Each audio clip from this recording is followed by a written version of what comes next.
Wally Zerbiak, John Wallace, Alan Hahn. Do not see. There you go. This is still the mouse in the house. This is how it's good. You're so small. Don't worry about it. You need a booster. This is well, okay. 6'7", 6'8", 6'7", yes. 6'9". 6'6".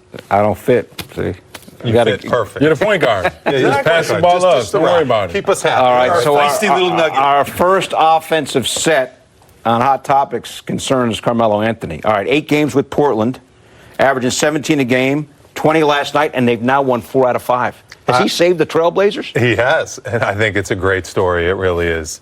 And you wonder if Colin Kaepernick could do the same thing for a team in the NFL, because the fact that Carmelo Anthony, I mean, how's Carmelo Anthony not in an NBA uniform? It's absurd. It's absurd. And the guy still can play. He's still got a lot left in the tank. It's really cool to see what he's doing. Now, let me just he's say really this. Elevated that team. He was not great with OKC, and he was not great with Houston.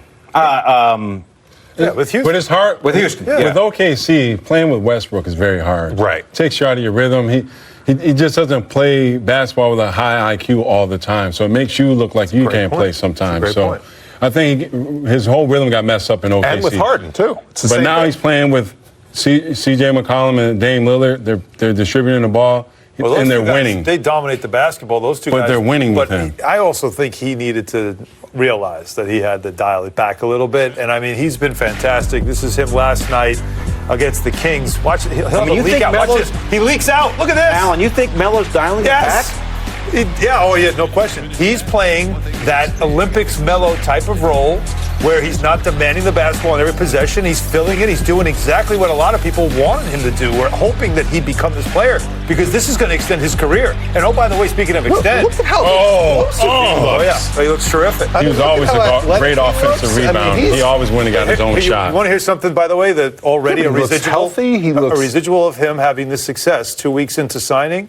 Now, this was a non-guaranteed contract that he had signed that would have gone guaranteed in January. They've already fully guaranteed it, according to reports. So they're not even going to wait till January. Absolutely. They're already telling him, you know what, we're going to rewrite the deal. We're happy that you're here with us, and we don't want to have to worry about this later. He's here for the rest of the season. That's how it should work. You got to reward good play. Yeah. He's really revived that team. He's added a complete another dimension to their offense as a scorer. Guy's still got something left in the tank. It's good to see. All right, so he used to be on Houston. Speaking of the Rockets, they won tonight. We showed you that on the MSG 150 highlight reel. But on Tuesday against San Antonio, I mean, this is just so amazing here because I'm tired of hearing about James Harden, the dunk, called no good. That's a bad call. Should have counted. But the Spurs win the game in double OT, and the Rockets are thinking about not only protesting the game, they want the game to... How did that happen? But the issue to me... It went through the net. The Rocket basket. But it went around and back out. It doesn't matter. But listen to me. It went through the net. It doesn't matter. It's 2 points right there all of a sudden. I mean, how does that happen, though? Hold on a second. You guys are missing the point. The Rockets still have an 11-point lead with 7.5 to go. They lose in double overtime, and now they want to either replay the game from 7:50 on, which is when that play happened. That's never going to happen. Or have the Rockets awarded a win because of that missed call. Happen. I mean, how can you root for that? We got into it last year, Rockets-Knicks, when the Rockets left the bench in a blowout win for the Rockets. The starters went back into the locker room.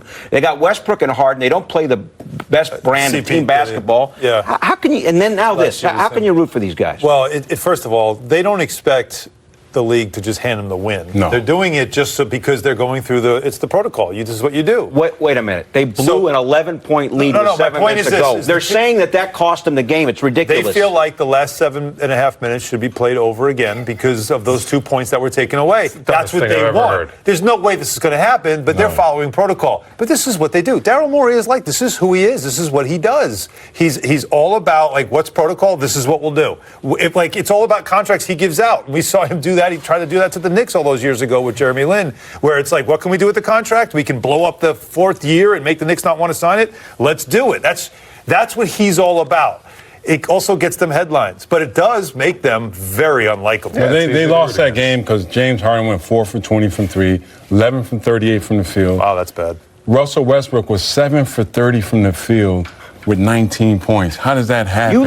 You've always liked the Rockets, though, haven't you? I like the Rockets. Well, I like my. I mean, at some point you got to realize you're off that game and like swing it a little bit more. Yeah, like you just can't keep shooting. Try to let someone else take a couple shots. You just can't. The next one's going in, baby. I don't have faith in Get them. the call right, refs. Come on. The ball went through the rim. That was easy to fix, though. That's an easy fix. Watch it. Go to review. You Well, watch that's not that. It went through the rim. That's not a it went review. through the net. That's not reviewable. All right, elsewhere here, we got the Raptors and Houston tight. The Raptors lost, but still 15-6. Heat are 15-6. Biggest surprise between the two, Raptors or the Heat? I think I got to go with the Heat. They got two rookies that are absolutely lighting it up. Undrafted Kendrick rookie. Nunn and Tyler Hero, guys that you didn't expect to be really playing that well, but those guys can shoot them. It shows you if you can shoot the basketball in the NBA, you're golden.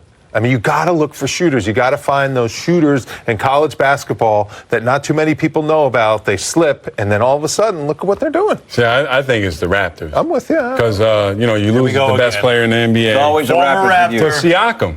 He got the money, and he's doing something that really doesn't happen in today's game. He got the money, he's actually playing better. A lot of people get the money, and they just don't play as well or don't deserve the money. He's got the money, he's playing better. To me, he's the second best player in the East right now. He's averaging 25 points, 8 rebounds, 4 assists. So the defending NBA champs are the biggest surprise? They don't have Kawhi Leonard. They don't have Kawhi Leonard. The NBA Finals MVP is not there. A culture of winning last year, and they're continuing. They don't have Kawhi the Heat Leonard. Didn't even make the playoffs, and now they're what happened when 15-6. LeBron and them left all their teams? Yeah, that's exactly. That's what I'm saying. Siakam is bringing it up. Siakam is. However, he's showing. You didn't think Siakam was going to play like the way he's playing right now. Well, I mean, he's carrying he only a good averaged team. like 20 a game last year and 20 a game in the finals. So you give him more shots. Let me throw this out real quick. I think it's Miami for one reason. Jimmy Butler was a free agent that not everybody wanted because they were concerned about what kind of impact he'd have in the locker room because he's tough to play with. But what he's done is fit in perfectly in that culture there, where they're all about you being tough and going 110.